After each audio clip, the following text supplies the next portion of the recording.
Well, just a few weeks before the local government elections, we all go out and make our mark. Political parties out and about trying to get your vote. Are you impressed so far by what you're hearing, what you're seeing?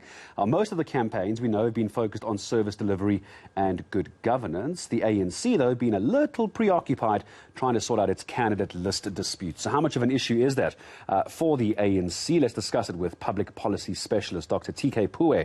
Doctor, always good to have you on eNCA. And it seems the ANC very distracted just a few weeks ahead of the elections. How worrying is that for them, do you think?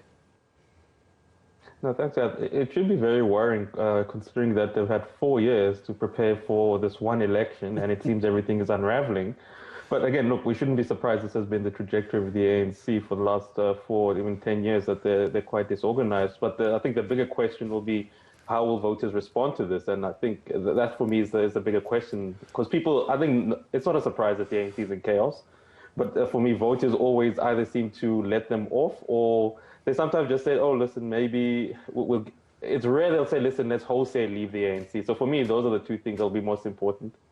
You've said twice now that it's no real surprise the ANC is in chaos. Doctor, add some meat to the bone for me. Why do you say that?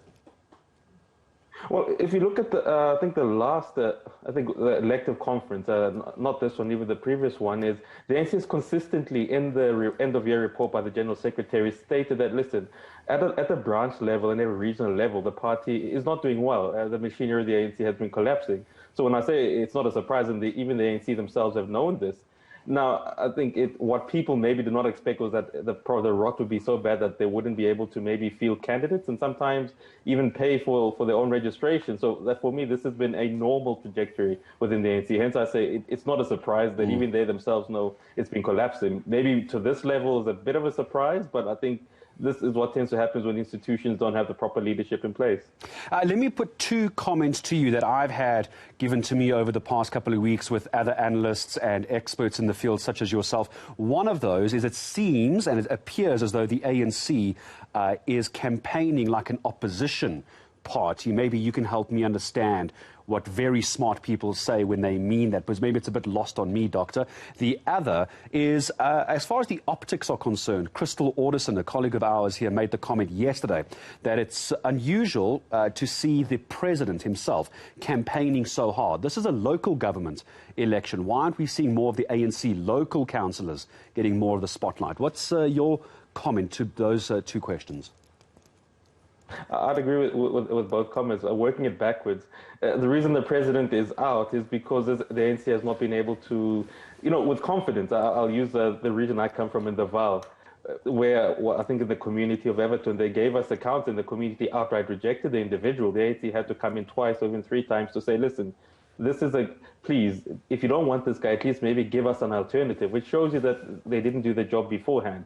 Now, I know the excuse of Corona could be used, and I'm not one of those who buys it because, like I say, you've got 4 years to prepare for this one election we all know we're going to. So hence, the president has had to basically carry the slack. But again, some might argue, and I think I'm also in this, that, listen, this is something the president should have dealt with as he came in. I remember writing an article saying his first step should not have been to go into the presidency. He should have actually taken a whole year out just to basically fix the ANC. And on the first one, the reason they're campaigning like the opposition, especially in metros and Gauteng and others, is because in most cases they have been the opposition. And people tend to forget that, yes, there was no outright winners in the coalitions in Gauteng metros.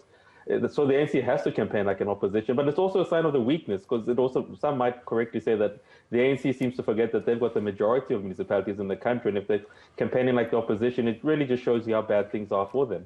Last 30 seconds I have with you, Doctor. We've spoken a lot about the ANC, and I don't want to turn it into an ANC bashing session. Just very quickly, one opposition party that is the biggest threat in your mind to the ANC for this election.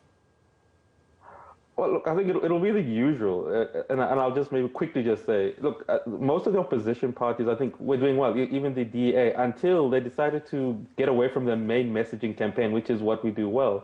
So I think it will be maybe again it will be a coalition of them. There'll be no one outright winner. I think it'll be maybe a coalition of them, because as things currently stand, they've got different strengths in different areas, from Northwest to the Western Cape and the like. So there's really no one winner. It'll be maybe a coalition of them being a winner. And as always, I appreciate your analysis. I appreciate your time. Dr. TK Pooe, public specialist joining us here, public policy specialist joining us here on eNCA. We're going to